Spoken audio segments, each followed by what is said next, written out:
Welcome back, guys. In this video we are going to be looking at the Shining Legends TCG expansion that is coming out in October, specifically October 4th here in America.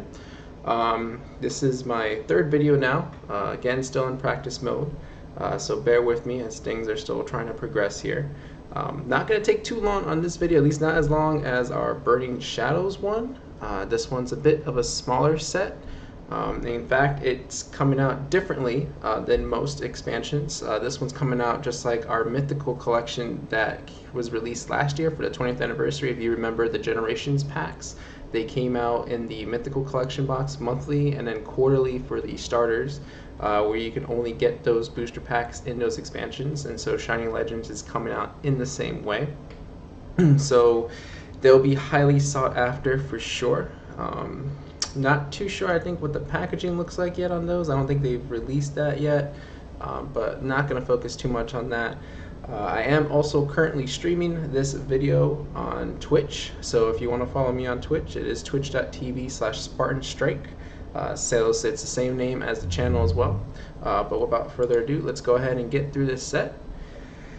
Still on Poke Beach. If you looked at this yet, you will notice that they highlighted the top of the article with all the full arts and the hyper rares, which again still look very beautiful. I love the full arts. The full art Entei looks sick. Full art Raichu looks pretty cute.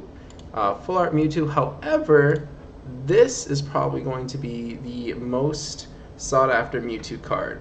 The full art, or at least the art to this, is pretty sick. It, pays homage to the whole experimental lore of Mewtwo. So it is pretty awesome that they went this route. I'm glad they did this. It's going to be pretty cool. Hopefully not too expensive of a card. Zoroark, GX full art, and then your hyper rares, Entei, Raichu, Mewtwo, and Zoroark as well. Alright, so let's go ahead and get started. Looking at the first set, starting off pretty strong actually, because this Venusaur is going to be very, very cool to play. It is a stage 2, and unfortunately we are losing Force of Giant Plants at post-rotation. So it's going to be hard to get to, but once you get Venusaur up, he is definitely worth it. Now his attack isn't the best of attacks. 90 damage for 4 energy, 2 grass, a double colorless, solar beam. Not. I mean, you could do better. Put a choice band on it, does 120. That's not the big highlight of Venusaur. Venusaur is its ability. Lord of the Jungle, well fit. Each basic grass energy card attached to your Pokemon provides 2 grass energy instead. And obviously you can't stack this, otherwise it would be a broken card. But it counts as double, so really to do the 90 damage you only need to put 2 grass energy onto Venusaur. You do that, put a choice band, now you're doing 120 for 2 energy. That is pretty good. There's going to be a lot of decks that are going to benefit from this. I think there's another, there's a Genesect in this expansion that we're going to talk about that's going to be a very good partner for Venusaur, but not even just grass types, colorless Pokemon. Tauros, just put 1 grass energy, it's already ready to use any of its attack. Drampa will benefit. There's a lot of good decks out there that are going to come out of this one stage 2 card. It is a stage 2, so we're going to have to rely on rare candy a bit. You could do a 2-2-2 line of this guy, or maybe a 3 all the way through, but we'll see what happens. I'm really excited about this card. Never been a fan of grass Pokemon, but because of this ability here, I think it's going to be well worth looking into some grass decks. Shining Celebi, ability Time Recall. If you guys remember Shrine of Memories, it's basically the same thing. As this Pokemon is in play, each of your evolved Pokemon can use any attack from its previous evolutions. You still need the necessary energy to use each attack.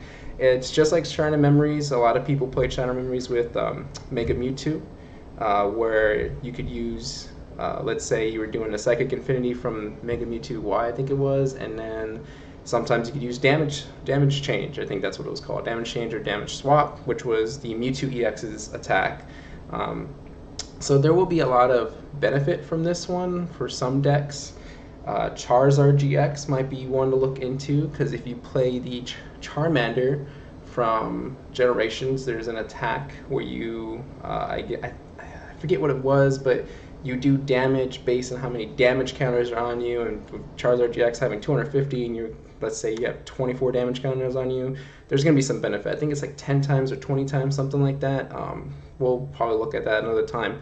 But you know, it's a nice little tech card, maybe one, I would say two at most in a deck if you're going to use it. You can't use it for its attack.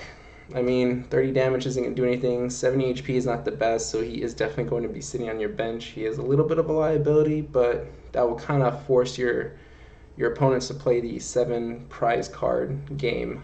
So definitely worth looking out for. Shrimmus, Breloom, nothing too spectacular there.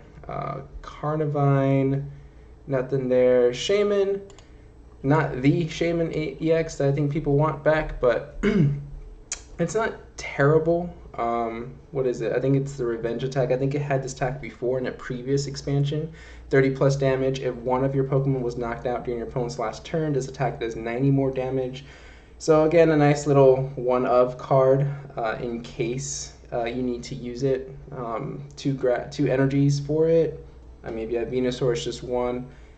I don't think it's gonna see that much play though. Virizion, nothing too exciting there. Lawn Spear, nothing. 90 damage to the active, 32 a bench. I think there are better Pokemon to do that. This is the partner card I was talking about for Venusaur. Genesect, Shining Genesect, sorry. Art's kind of weird, but if you remember, there's a Kabutops card that was, I forget how many expansions ago, that looked very similar to this one. So whether that's paying homage to that or not, it's a little wacky. It does look like a Kabutops.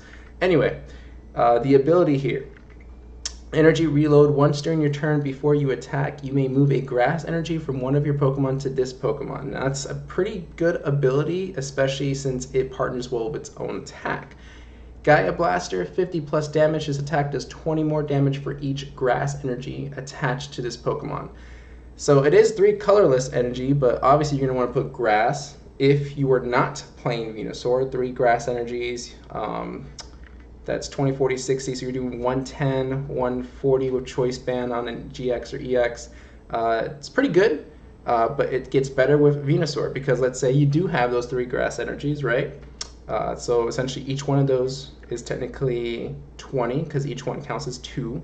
So 20, 40, 60, 60 plus 50 is 110 already just by paying its energy costs. Or I'm sorry, 20 more for each grass energy attached to this Pokemon.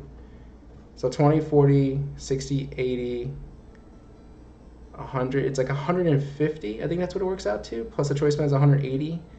Yeah, I think so. My math's a little off, sorry. Regardless, it's going to be the best partner for Venusaur, I think, for sure. I can't think of anything else off the top of my head. Maybe a Sceptile, maybe the previous Venusaur iterations, but Shining Genesect is definitely going to be a fun deck to play, and I'm pretty sure a lot of people are going to try to work this out. Entei GX, not terrible. I was expecting a little better. 2 energy, Ember, 50 damage. 100 damage for Fire Feign, 2 fire, 1 colorless, and then they get burned.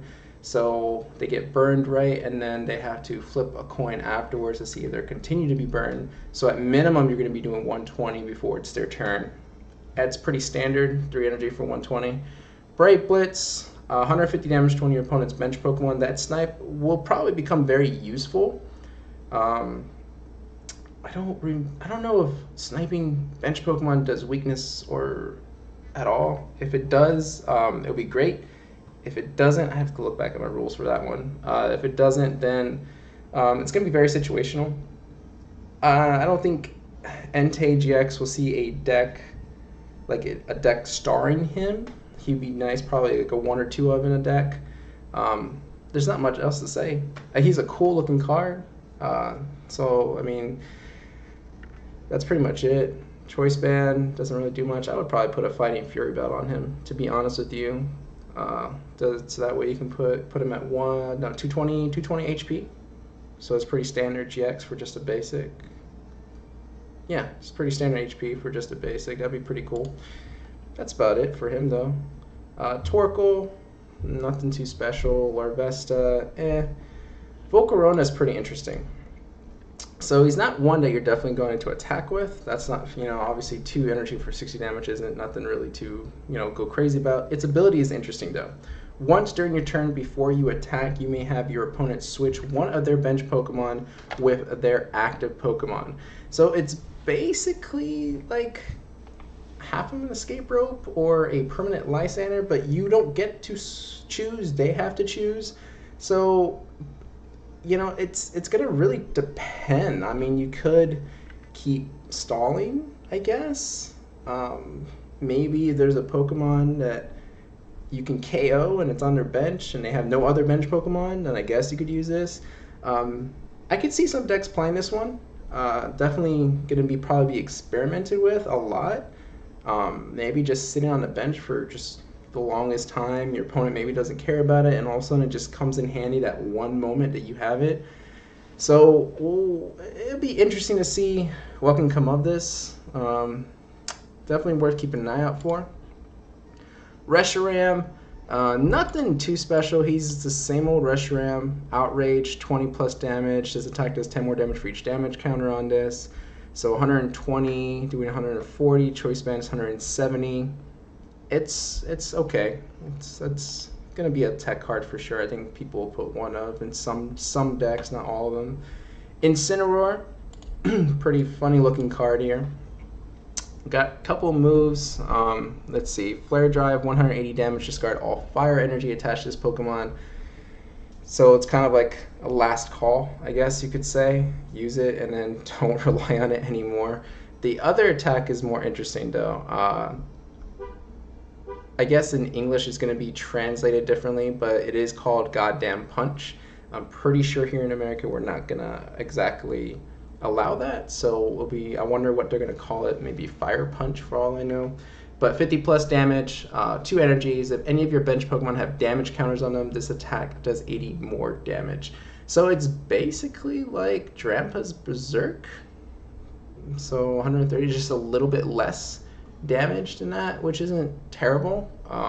It's 1 energy less than Drampa. I mean, be a nice little budget deck. Not too bad. Obviously, I think the Incineroar GX is better, but we'll see. These two, Croconaw and Feraligatr. Here, let's talk about Croconaw. Croconaw has a pretty cool ability. I like it a lot. Once during your turn, you may move all energy from your active Pokemon to this Pokemon if you do switch to this Pokemon with your active Pokemon. So it's essentially like a Koko, a Tapu Koko, where you can just switch all the energy in there and then move them up front. Obviously, you will not be attacking with Croconaw. I mean, you can, but 60 damage for 3 energy is nothing too riveting there. Even if you put a choice band, 90 damage, you're going to obviously want to evolve into a Feraligatr. But the Feraligatr is not as exciting as I thought it would be, especially to partner with Croconaw's ability. So for 3 energy, you can do 80 damage. You discard a special energy attached to your opponent's active Pokemon. We have other Pokemon that do the same type of attack, just does more damage. It's okay. 110, 2-shotting things, I guess. Hydro Splash for 130 damage, again, another 2-shot. I wish he had better attacks. I mean, I don't know, maybe if Crunch did a little bit more, that'd be great. Or if Hydro Splash had an extra little effect or something, that'd be great. I just don't think it's really utilizing Croconaw's ability as much as it could. So we'll see. Maybe there's another Feraligatr coming out in the future that definitely benefit from this. We'll just have to wait and see on that. Quillfish, Weasel, Floatzel, Palkia. Was there anything special about Palkia? No, nothing too special. Manaphy, another interesting tech card, especially for, well, mainly really for, I would say, water Pokemon decks. So you have the ability Deep Sea Blessing. Once during your turn, you may heal 20 damage from one of your Pokemon that has water energy attached to it. It's pretty good. I mean, it can stack. So if you have 4 Manaphy's on your bench, then you're essentially healing for 80 each turn. You could add Rough Seas, doing 110 each turn, but we're also losing Rough Seas in the rotation. So I guess maybe you could stack that with maybe Pokemon Center Lady. And then you could essentially heal what, that's 60 plus, what did I just say, 20, 40, 60, 80, 80, so 60, 140 recovery. It might be nice to have a couple of these guys in a deck, in a water deck maybe. He has 60 HP. I don't know how long that'll last. I'm not sure if your opponent will care too much about knocking out a Manaphy. If you have one Manaphy on the bench, I don't think it's that big of a deal. If you have two, could change tide on some things because you're doing 40. You'll probably benefit from having three, but then that's using up bench space. So I'm not sure how much Manaphy is going to get used. If there was a water Pokemon that benefited, that was a little bit tankier, Primarina GX I think would probably be the best call. I mean, if you want to go expanded and play that Wailord EX, I mean, I know it's right now still in standard, but it's going to be going to expanded post rotation. Definitely it'll benefit from that, but nothing else too special about him. He's kind of cool, you know, worth looking out for. Keldeo, again, another nice little water tech. This is definitely adding more to the water box for sure. Determined Horn, 20 plus damage. This attack does 20 more damage for each of your opponent's bench Pokemon. It's kind of like, what is it, like Mind Jack, right? Zoroark's Mind Jack, where it does more if there's more Pokemon on your opponent's bench. So if your opponent has a full bench, let's see, that's 5, 20, that's 100, 120 for 2 water energy. That's pretty good.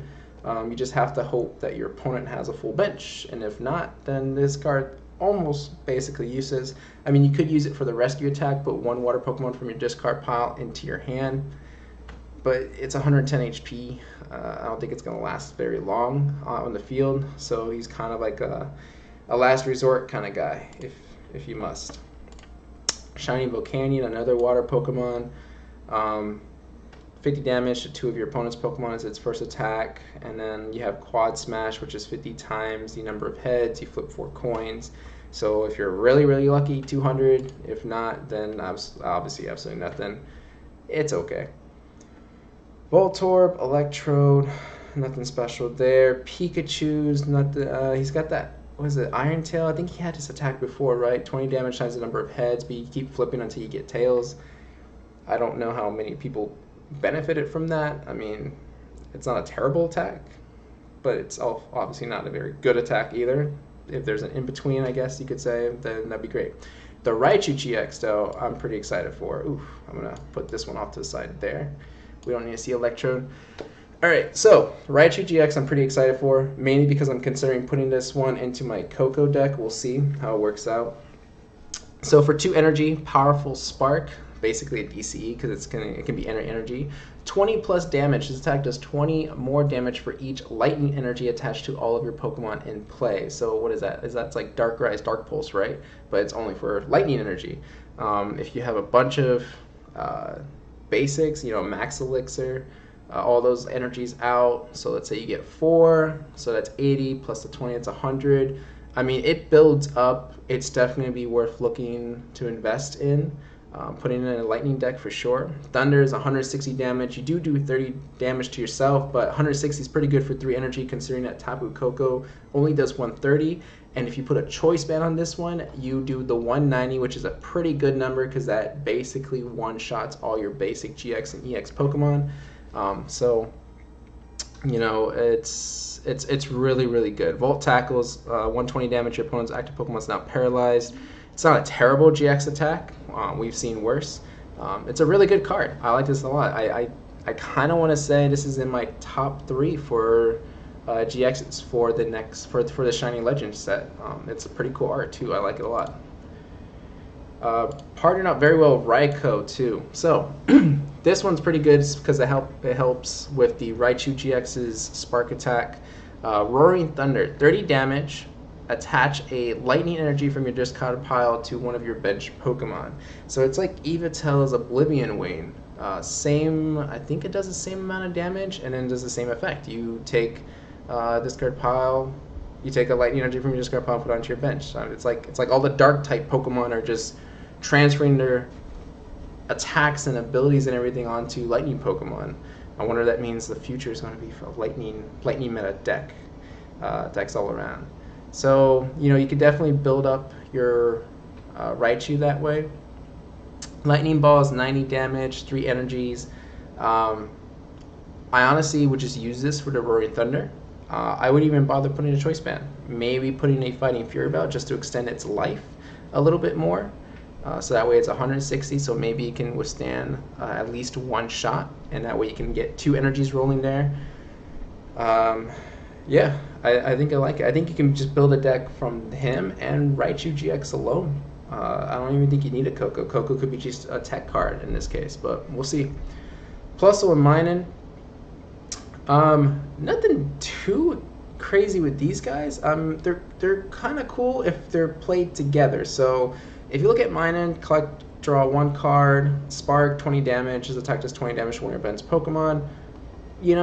Maybe useful. I don't think it is, but I know a lot of people are talking about that. But the kind of cool thing here is the Plusle, because it benefits from having Minun on your bench. So tag boost, 10 base damage, but if Minun's on your bench, then this attack does 50 more damage. So for 1 energy, you're doing 60 damage. As long as the other partner's there, and then you put a Choice Band, that's 90. Or if you decide to put a Fighting Fury Belt, that would be 70. Its HP is only 70, but that belt will boost up to 110. It's gonna be in budget decks for sure. Maybe theme decks. It's just kind of cool that they partner off one another. That this guy benefits from its partner. So it's kind of cool because obviously in the game, you would battle trainers that use both in conjunction with each other. So kind of cool that they kept it the same for the TCG. Zekrom is basically the same as Reshiram with the Outrage attack. Oh, can't even get a bigger picture than that. Thunderblade, 130 damage, discard 2 energy attached to this Pokemon.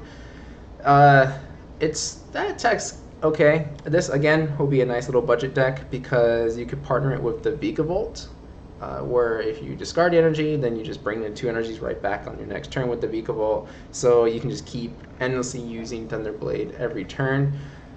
I honestly think Coco is better since he does the same amount of damage for the same amount of energy, and he doesn't have to discard. But I mean, Zekrom is a non-GX, so again, you're pushing your opponent to play that 7 prize card win. So again, nothing terrible. I think people will probably play it for its Outrage attack. That's what a lot of people did back in the past, I think. Ekans, Arbok. What's Arbok's ability? I don't remember this one. Intimidating Pattern. As long as this Pokemon is your active Pokemon, any damage done by your opponent's Pokemon's attacks reduced by 30. I don't know if you want to really play an Arbok center deck. Be kind of weird. Jinx. Weird art. What's going on with her? Nothing too special with her. Mewtwo GX. Now, sorry, I had to drink some water there. Now, art is cool. I like it. I dig it. I don't think this is as exciting as your other Mewtwo's. I think, honestly, the Mewtwo EXs, especially the one that had the damage swap, is much better than this one. Has 190 HP. Pretty standard. Pretty good, actually, for a GX basic. First attack for 1 Psychic Energy, full burst, 30 damage. This attack does 30 damage times the amount of energy attached to this Pokemon. Okay, let's see, what's the biggest attack has 3, so 30, 60, 90. I feel like it's not worth it, maybe? I don't know, I could be wrong. Let's see, what's its next attack? Super Absorption, 60 damage, heal 30 damage from this Pokemon. It's not really that useful. Psycho Break GX, 200 damage. This attack damage isn't affected by any effects on your opponent's active Pokemon. I'm just not excited about this card. I think people are just gonna like it for the art, and that's pretty much it. Especially that full art where it's in in the cryo tube, or not the cryo tube, but like the tube that it's in that's being experimented on. That's it. I can't even defend Full Burst. I mean, unless you had, I guess, a Lunala GX where you can transfer energies back and forth and just stack up on Mewtwo, but that's kind of risky if you're gonna stack up so much energy. Yeah, I don't know what else you could do. I guess you could put DCEs. I guess, to be fair, it's just like what is it? Gardevoir GX's attack, but I think Gardevoir is just better because instead of doing one energy attachment per turn, you could do two, and if you have more Gardevoirs, that's more. So essentially, and over time you have to build this one up, but Gardevoir you can just do it right off the bat. I don't know, just Mewtwo GX is just not, it's not looking great right now. That's just my opinion. Shining Mew. Okay, so I like its first attack. I wish it was an ability, but I think obviously it's attack for a reason. Legendary Guidance, search your deck for 2 energy cards and attach them to your Pokemon in any way you like. Obviously, if this was an ability, I think that would make it broken. But that's, I guess that could help Mewtwo GX. So you put Mew out in front, you build up your Mewtwo GX, but keep using Legendary Guidance.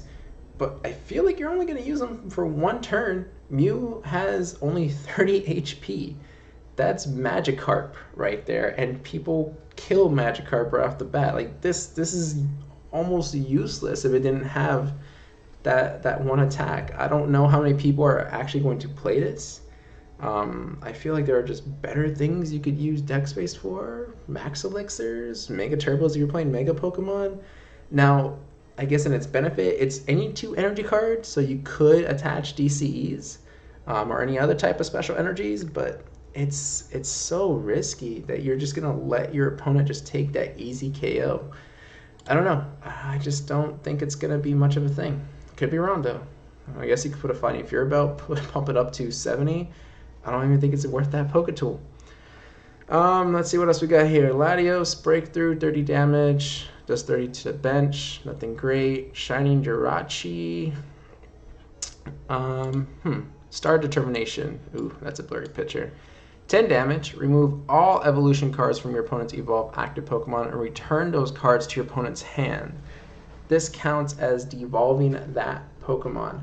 Now, is it active Pokemon? So I wonder, I don't know, someone probably needs to correct me on this one. If it says remove all evolution cards, so let's say your opponent has a Decidueye GX in the active, does that mean you get rid of the Decidueye and the Dartrix, and then all that's left is the Rowlet? Because if that's the case, that's pretty good. You would probably tech this card into snipe decks. So like with decks that are playing the Tapu Koko promo, or what is it, the Greninja Breaks, I guess could be a thing. No, can't play with Greninja Break because it takes Psychic Energy. I don't know. So it's almost like what is it, Espeon's Miraculous Wish or something like that from Breakpoint, but this one's solely the active. It could be useful. I don't know. We'll have to wait and see what happens with him. It's not that bad. It's got more HP than that shiny Mew, that's for sure. Marshadow, basically a Pokemon Judge. If you remember the supporter card Judge, each player shuffles their hand into their deck and draw 4 cards. Marshadow does the same thing. It's a one of you when you play it from the hand to the bench. You both shuffle your cards back into your deck, and then you draw 4 cards. Like I said, I feel like I said this in my last video that I feel like Pokemon's really forcing us to be a little bit more creative, and we're kind of drawn away from using supporter cards maybe, because I know we are losing Versus Seeker, so it's like, oh, I don't want to put a Judge into my deck, but I need it, so let me put Marshadow instead. Maybe I can find it useful. I don't know, something like that. It's like that Oricorio, that's like Professor's Letter. Stunfisk, nothing interesting. Spiritomb, if this Pokemon is your active Pokemon, the defending Pokemon can't retreat. Something to not completely avoid. Just something to keep in the back of your head. Lightbird. There was some slight talk. What's going on with Lightbird? Torment, 30 damage. Choose one of the defending Pokemon's attacks. This Pokemon can't use the attack during your opponent's next turn. So this one's another interesting one. I don't know if a lot of people have noticed this, but with most GXs? I think most GXs, because now think about all these cards I'm about to list here. The Lycanroc Midnight Form GX, the Tapu Koko GX, the Darkrai GX, the Decidueye GX. All those cards have an ability and one attack, and obviously their GX attack, but wants to use your GX attack, that's it. So if you're using Torment and you're just blocking off that one attack they have, there's nothing else that that opponent can't do. Be kind of cool if you play this with the Garbodor that blocks abilities. Is he still? I think he's still going to stay in rotation. Um, Regardless, block abilities, and then you have this to stop the attacks. You could put a choice band on this guy, do 60 damage each turn, so you're basically chipping away at your opponent with him not being able to do anything to you. Obviously, they can do things like escape ropes or switches or whatever. But, I mean, Liebhert's kind of cool. I like it for just that effect of the attack alone. I'd be interested to see if anyone tries to use Liebherr that way. Maybe in item lock decks? Possibly. So you item lock, you use the attack block. What else is there? I feel like there's something else you can add on to that item lock. If we had the Archeops still, I mean, you could prevent them from evolving. I don't know, it'd be kind of cool. Scraggy, Scrafty, nothing special. Zorua, and then Zoroark. Zoroark GX. This is a really good card. So, the ability exchange. There was a Swampert that had this basically same ability. Once during your turn before you attack, you may discard one card from your hand. If you do, draw 2 cards. Perfect. I mean, he's just sitting there. You get that's your draw. As long as you have a card that you don't have, that you don't want, just discard it. Draw 2 more. You can keep stacking this, right? I would say. So if you have 4 Zoroark GXs, you can essentially draw 8 cards in one turn. It's definitely worth it. Let's see, what is its other attack? For DCE, right beat 20 damage. This attack does 20 damage for each Pokemon you have in play. So now it's kind of the reverse of Mind Jack from the other Zoroark. So now instead of your opponent being able to control how much damage you do, you can actually finally control this one. So if you have a full bench, and it does say how many Pokemon in play, so your active does count, so that's 6, you're doing 120 damage? Yeah, 120 damage for a DCE. That is really good. Put a choice band, puts it up to 150. Kukui puts it up to 170. I honestly think I would just do the 120. Put the muscle dumbbells on it to boost its HP to 250, making it basically like a stage 2 GX.